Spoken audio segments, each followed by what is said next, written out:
Hi guys, I'm Adam Wilborn from WhatCulture. He's Michael Hamflett from WhatCulture. And I know what you're thinking, why is the SmackDown fist in the background? Well, it's something old, it's something I've borrowed from WWE, and of course it's something blue because it was from SmackDown. Cool. The only thing we're missing is something new because this list is 10 wrestlers dying for something new, Michael Hamflett. That's why that's there. Exactly. Yeah. So, without further ado, let's get into it. Number 10, Brody King. Now, Brody King, of course, has had some great times in AEW as a part of the House of Black, and we've literally just seen them seemingly reunite to go after the trios titles.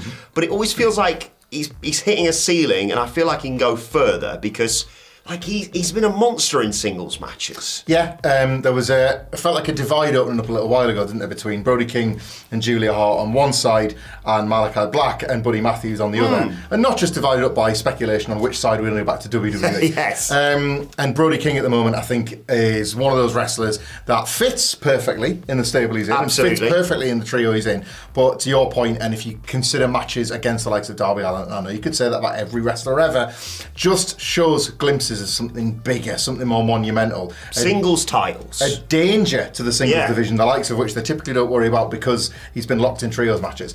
I don't know if there's going to be any change coming soon. It appears as if for now the House of Black will remain in trios action. I'm sure Brody King is buzzing to be part of something that is over and is a big time act. But yeah, it does sort of feel like at some point or another, if this was a tag team rather than trios, you'd already be thinking, right, time to cut the cord. It feels different when we talk about trios. Yeah, plus with the amount of singles titles that AEW has, with your TNT, International, Continental, etc., it feels like he's due a singles title win. Yeah. Because he's been great as part of a group, but I mean, just look at him. You don't want to go up against that, do you? Jesus. Continental Classic last year was a moment for him. Maybe we could have a second one in 2024.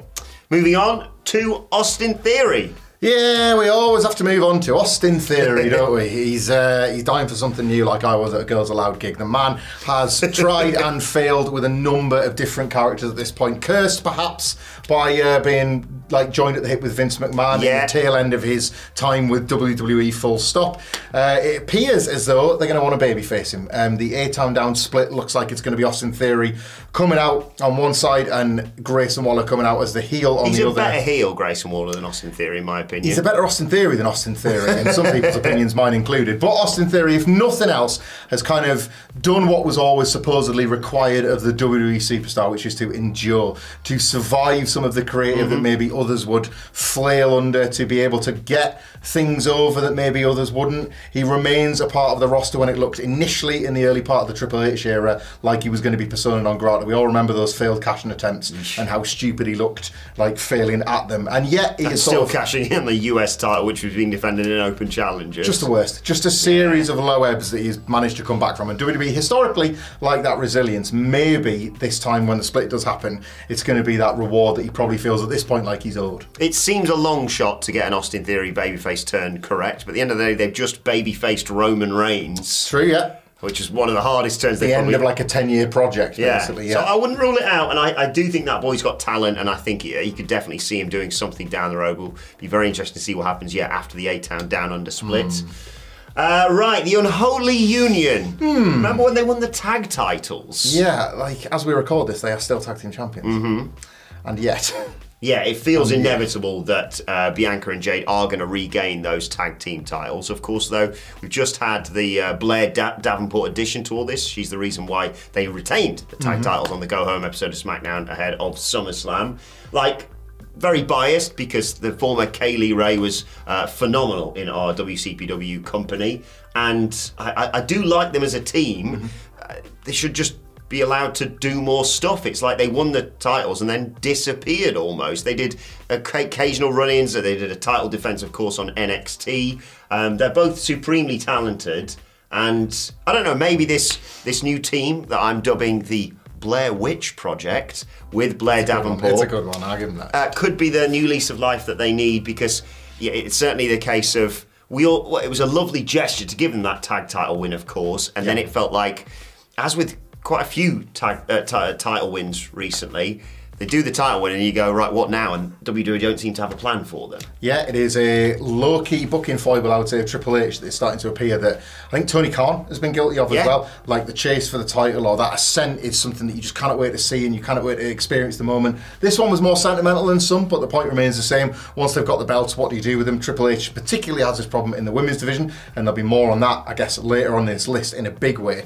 But yeah, I suppose like for the Unholy Union at this point, it's not just about retaining the tag belts or even staying as a tag team, but I think what appears to be an attempt by WWE to put together a series of trios, like the Blair Witch Project, as beautifully named by you, are one of several groups of 3 across Raw, SmackDown and NXT that are coming together, and you wonder if when we say that, you know, they're dying for something new, that includes a new kind of way of wrestling. I couldn't see WWE initiating a trios division like AEW have done for the men's division, but there are a lot of women that Triple H has not really shown a great deal of creative care and investment in. If you can just bundle people into 3s and make them have foo-heads, that might be an easy route for him to get some new people over. Yeah, they've tried out obviously the women's North American title in NXT, so they're not against adding new titles, whether it be a main. I assume it would be a main roster thing with an occasional appearances from trios from NXT perhaps, but I'd like to see something like that for them because it feels like they are not long for remaining as tag team champions. No. Right, Final Testament. The Final Testament will tell you to F off if you think they're rubbish.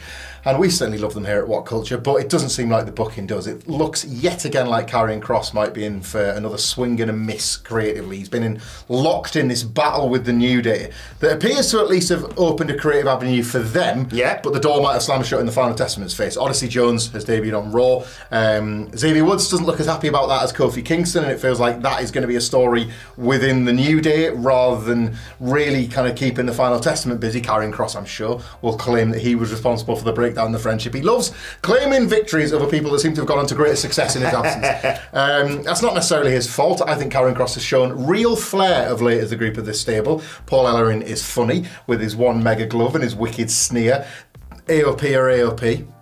But yeah, the Karrion Kross and Scarlett act, I think, continue to try in the face of a bit of lack of emotional investment from the creative team and indeed from the fans. And they're fairly low down that pecking order. If you're talking about major heel stables, you've got Bloodline 2.0, you've got the new version of the Judgment Day now. Like, they're not top of anyone's. You've got the Wyatt Six. I know they're not heels, but like in terms of major stables, they're fairly low down the pecking order. And this is a guy who, when he was in NXT under Triple H, was the guy for a while. Yeah, I think Karrion Kross is aware of that exact situation you described and trying to talk his way out of it. You think about the sort of thing that Karrion Kross did when he was first getting over in NXT. It was all about corruption and darkness and all that kind of thing. Now, the Wyatt Six have got that market cornered and as baby faces, so I think he's tried to steer this into a more realistic direction. He's tried to be funny. We've enjoyed Packer era Karrion Kross. Something about him, hasn't he? There is something, not just a Jesse Ventura impression. No, but I would like to have a bit more of that. There is something to this, but I think Karrion Kross is trying to work out that just as much as WWE are with the Final Testament. Konosuke Takeshita. Having a great run in the G1 right now. This was nearly a year ago now, what we're looking at. Yeah, he won at this show and then he beat Kenny Omega the following week. Hell of a 7-day run for Takeshita. And then what? It's so frustrating. I know so many people are saying this about Takeshita. That he felt at that moment like, okay. And I've seen people say like, it's very different and it's very sort of basic to be like, oh, you didn't need Kenny Omega, you didn't need, Kazuchika Okada, you've got Konosuke Takeshita, and that's not very fair whatsoever. Nonsense. But such potential in this guy and not someone you'd hang around with. No, increasingly feeling like a uncrowned AEW champion, isn't he? A guy that, like, year on year, the longer he stays with the company, isn't winning the belt, the more it looks like a stain on AEW's booking more than anything that he can do to prove himself. He's having this great and critically acclaimed G1 run, so it's not like he hasn't had a fantastic summer. It's not like he hasn't built his profile and kind of not reminded people who he was, but just kept himself at the top of conversations, even if those conversations haven't been happening within AEW's walls. I think it'd be interesting to see if he comes back in the like the sort of aftermath of the G1. I would earmark him as a favourite for the Continental Classic. Yeah. It's funny you mention Okada. I expect Okada to still have that title going into 2025. You wonder if they get Takeshita back over as a babyface to try and potentially win that belt, or if it's just another step towards him getting the AEW title. Yeah, fans would get behind him, wouldn't they? I know he was great at chucking Darby Allin around. And again, who isn't? But like, in terms of everybody, when we talk about people that are dying for something new, I think the fans, as much as Takeshita, like, insist upon him being strapped up in 2025. Especially somewhere in AEW where, yes, he's not going to be cutting promos, but he doesn't necessarily need to. He does it's an old cliche, but he does do his talking in the ring. Like, he just kicks ass. Is he the best example of one of the great reasons AEW has existed in like all these last 5 years is for bringing necessarily wrestlers to mainstream attention that unless you're like in the weeds, you might not be aware of, and then immediately just bursting into life on television. He's one of the best that they've ever kind of like revealed to the wider wrestling audience, and I think now that wider wrestling audience wants something back for it. Absolutely. Right, let's talk Braun Strowman. Braun Strowman was a lot of fun in a tag team with Ricochet. Oh, yeah. He was great chasing the bulk of the Judgment Day around. But what is the permanent role for Braun Strowman in 2024? I still think that's a kind of a conundrum that Triple H hasn't quite solved. I'm not so sure if the like more lightweight booking has removed him ever being considered a world champion. And I say I'm not so sure because I'm really not so sure. I think if you put a Gunther, now as world champion, up against a Braun Strowman, he would only be received as the challenger of the week rather than a serious contender. But they've had great matches in the past, so I want to see it. Yeah. I want to see Braun at least have a run at Gunther. Could Braun be a scalp for someone like a Braun Breaker? I was about to mention that, yeah. Intercontinental champion. But the problem is we talk about challengers and we talk about scalps. Are we really then talking about a top guy? And did we ever really fully see if Braun could be a top guy or not? I know that injuries have caught up with Braun Strowman, and it's not 2016 anymore. It's not even 2017 anymore when he was scoring more pins over Roman Reigns than anybody else. It's hard to imagine an era where this babyface Roman Reigns would be willing to put over Braun Strowman quite as much as the 2017 one did.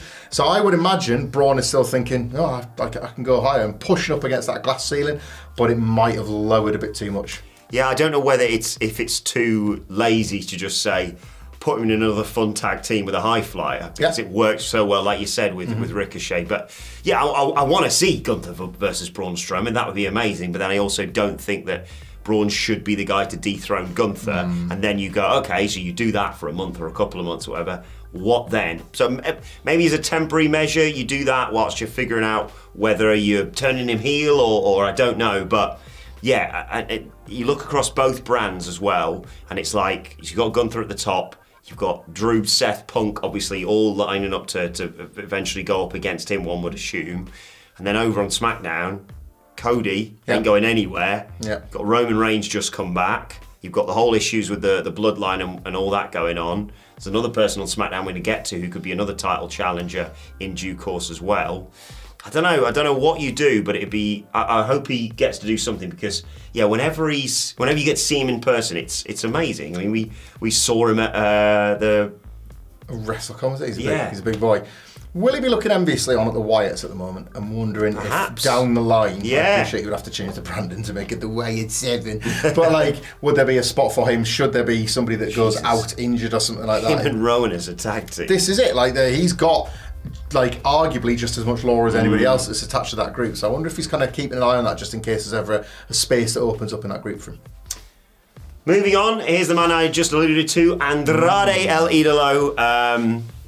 He's sort of had a very stop-start return to WWE. Very much hit a glass ceiling under Vince. It was US title and that's your level basically, aside from obviously NXT title reigns under Triple H. But he's doing stuff with Melo. Like, he's having really fun matches that he's winning for the most part. But I could easily see him as a sort of B-level challenger to Cody Rhodes for the title because, well, we know what fire they can create from their times in AEW. Indeed.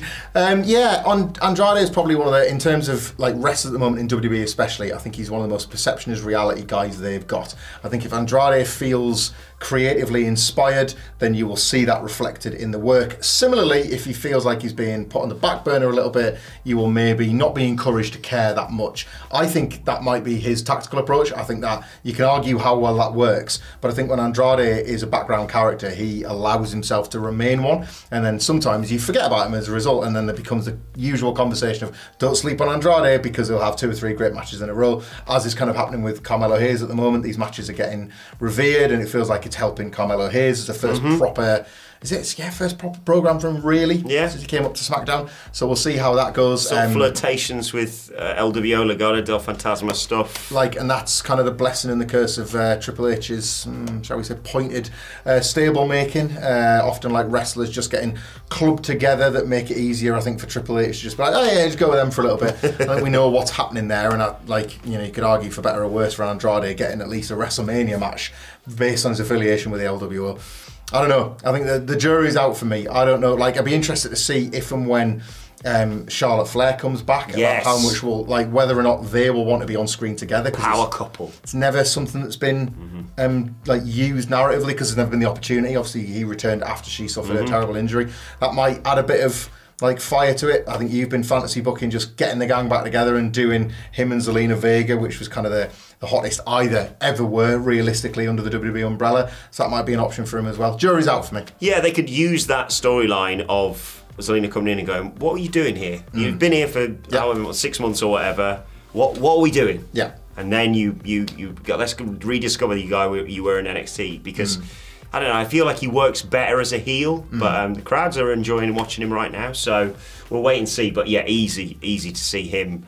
Not immediately, because you sense Cody's going to probably work with the likes of Kevin Owens, for example. Randy Orton eventually. Lurking in the background, yeah. And then you've got the whole Survivor Series Bloodline Civil War that we've suggested he could be involved in if necessary. But after that, a definite title challenger potentially down the road. Yeah. Or even just with an LA Knight now as United States champion, they could do that as well. As far as utility players go, he's one of the most talented you could have, but he'll probably want more than that. Yes. Kairi Sane, right, Damage Couture have turned babyface, and in theory that should be great, right? Because you've got Kairi Sane, Io Sky and Dakota Kai. They're a trio. Not the only one right now. There's a Blair Witch Project, I believe, over on SmackDown. In that group now you have 3 natural baby faces that have kind of all, for various reasons, been required to play heels. I think Io Sky has done a great job at Dakota Kai at points, truthfully. Yeah. But Kairi Sane, I think, has been forced in. She was brought in back as a part of Damage Couture as a way to force Bayley out of the group. But now, I don't know. I think it remains to be seen how well they're going to go over as baby faces. But I think it's absolutely worth trying to do that because some of their offense, I think, is just naturally suited to generating pops and generating reactions. So what is the ceiling for Kairi Sane at this point? Who didn't love the Sky Pirates, for example? So if it's just her and Io dropping back into the tag division when Damage Control is all said and done, probably no bad thing. But Kairi Sane, for a short while, I think was kind of going to be NXT's jewel in the crown. It was a relatively short run as NXT champion, but that feud with Shayna Baszler put them both over. Shayna as an absolute killer, and Kairi Sane over as maybe one of the gutsiest baby faces that NXT had up to that point. A lot of that, for Kairi's point of view at least, feels like it's never really been explored on the main roster. She was, of course, tagging with Asuka for a while. She's kind of played a loose approximation of the same character over and over again. Yeah. Triple H likes it, obviously. Kairi Sane is able to perform it. But I think there's a top babyface in waiting in Kairi Sane, a top singles babyface in waiting. Her size and her stature is a benefit. Imagine if you did have a heel Bianca Belair, for example, or in the split between Bianca and Jade, one of them working heel and then having Kairi Sane as a small babyface to work underneath. Hitting that insane elbow to win the title or something. Yeah. Exactly, yeah. There is a proper sustained singles babyface push in Kairi Sane that they might not get to now, but she's young enough and I think she's hopefully injury-free enough to make it a possibility. Currently feuding with, was it Sidgwick who dubbed them the Ministry of Starkness? Another trio. Sonya and Shayna and Zoe Stark. I think based on what Pat McAfee was saying, they're going to go with the Shooters, which will alienate and piss off a bunch of people. I'm learning tree. Let's talk Chris Jericho. Why? I mean, something you could just be going away, I suppose. What the hell is that? I think it's him as a group. Right, yeah, if I'm not mistaken. Nothing might be better than Summit here. Does the group feel love? Yes, that's Painmaker Groot. Painmaker Groot, yeah. But, yeah, what do you think of this whole learning tree stable? Stinks. It absolutely stinks. I will not acknowledge the joke as funny. I don't think the cadence is amusing. I don't think the bit is any good. I will never and not forget how this bit came to life. It's like, oh, they hate me. Why is that? Hey, shut up, they're going to hate me. I'll give you loads of heat after the fact. We really like Big Bill and Brian Keith. We should say that here. Brian Keith's a boy popper for the ages when he's kind of the last one in the shot. Big Bill was class before he arrived as part of the learning tree, so I have no worry that coming out of it, he'll be fine again. I think it speaks volumes that Sammy Guevara. I mean, yes, it would have sort of just been like again for you, Sammy, for his character, but also he didn't want to get tangled up in the roots of this tree. Chris Jericho's dying for something new, but only because it's an election year in America. Yeah, that's something new. Could be, I don't know, 6-month tour. A better paint app on Instagram when you're uploading your pictures. We all want new things. Yeah, it's weird because we always say this about him. For years, he was the guy who knew just when to either make a change or even just go away for a while. Yeah. And yes, you know, he was the main guy in AEW for quite some time. He was the person that, you know, casual wrestling fans of mine, when I'd say AEW, they would say, oh, is that the one with Chris Jericho? Yeah. To start off with. Now it just feels like... Especially when it followed basketball. Now it just feels like, how am I going to miss you if you'll never go away? It needs a root and branch review. Oh, there she is. Bayley, one of the greatest of all time, in my opinion, but it hasn't really looked like that in 2024. The babyface turn we all wanted, the one we all rooted for, was kind of half-baked, in truth. Everything was decent on the road to WrestleMania without ever really being great. And then... In that road to WrestleMania, you almost forgot she was the one who won the Women's Royal Rumble. Yeah, she was kept off the posters. She was, you know, kind of... She didn't even feature on that big Las Vegas press conference, did she? Yeah, and ultimately the match with Io was great on the night. Oh, absolutely. She won the title. And that's the thing with Bayley, right? Like, there's always stands a chance of the match being great on the night. There was nothing wrong with that thing at WrestleMania, was there?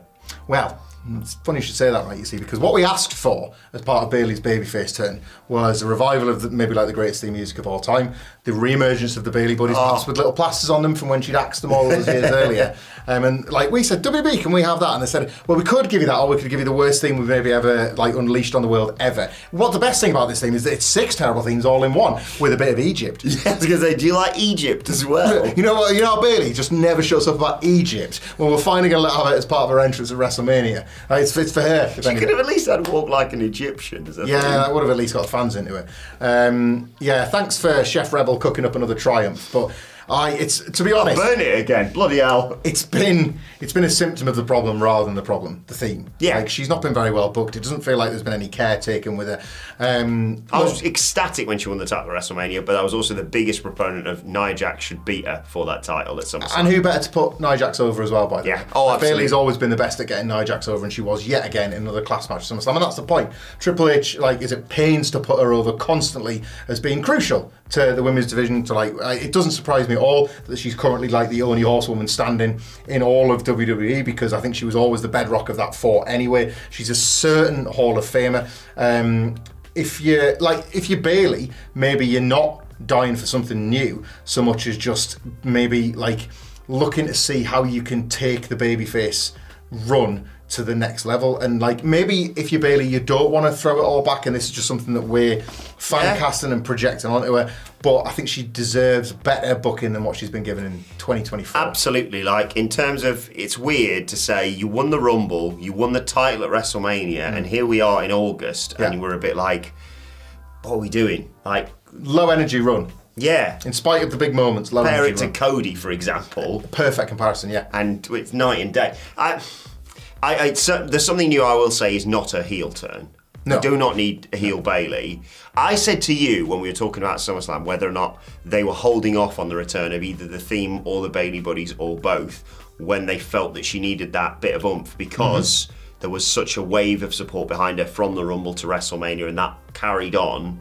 But yeah, nothing really, there was no real landmark moments following WrestleMania that you were like, there you go. You know, we talk about like Damian Priest having a moment to hang his hat on as World Heavyweight Champion, and he got that at SummerSlam. If not, he's had it before. Yeah. I don't know if there's one of them for Bayley in 2024 outside of the title win.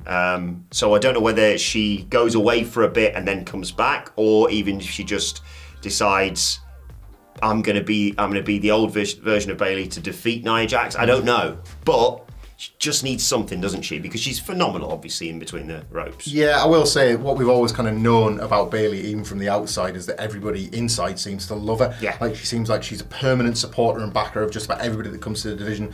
Somebody that has like experience beyond her years and wants to be able to help like new wrestlers coming through, and in other ways than the don't forget to shake hands with a dead man kid. She actually wants to make WWE better for her place in it, and I think like it's one of the reasons why Triple H will no doubt put her over in the way that he does, and maybe long term this was just a thank you run, a thank you / apology run for all the time she wasn't given the support and the backing of the company for things like the pandemic, and she's going to want to move into something like a player coach role like NXT. Like Bianca, they knew they weren't going to do stuff with Bianca for a while, and they went, let's put you in a tag team. Mm-hmm.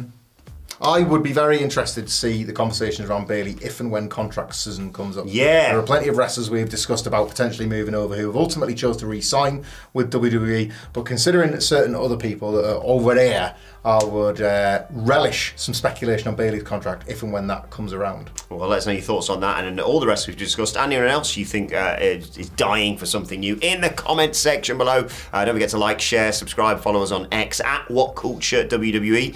And if you're looking for something else to watch, why not watch this video right here? We'll see you soon.